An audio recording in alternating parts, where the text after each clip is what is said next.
Shots may not have been fired yet, but the war of words between the United States and Iran is at a boiling point. While visiting Japan this week, Iranian Foreign Minister Mohammad Javad Zarif said that the escalation initiated by the United States is unacceptable, and he insisted that Iran is exercising restraint in the face of multiple provocations.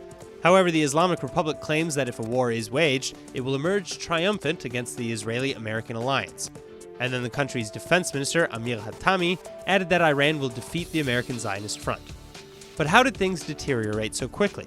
Well, United States President Donald Trump decided to take a wildly different stance on Iran than his predecessor, Barack Obama. For one, he pulled out of the nuclear deal, upped sanctions against Iran, and declared Iran's elite military wing, the IRGC, a terrorist group. So naturally, Iran is not taking these changes in policy lightly, especially considering that the new sanctions have sent the Iranian economy into a tailspin. Well, so now, it seems as if the United States is preparing for the worst, and it announced on Wednesday that it's pulling non-essential personnel from Iraq for fear that Iranian proxies will attack American soldiers. And this is not boding well for the Iranian leadership either, who are seeing the sharks circling around them because of what critics perceive as a lack of ability to properly combat U.S. aggression.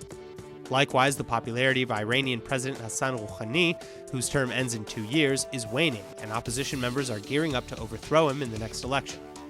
Meanwhile, in Russia, President Putin, who has long been seen as one of Iran's primary supporters in all this, is also now backing away, saying that Russia is not a fire brigade out to save everything that is not Russian. And he seemed to put the blame on Iran's pending failure to stay in the JCPOA nuclear deal on Iran, rather than on the United States, despite his personal feelings on America's actions, whatever they may be.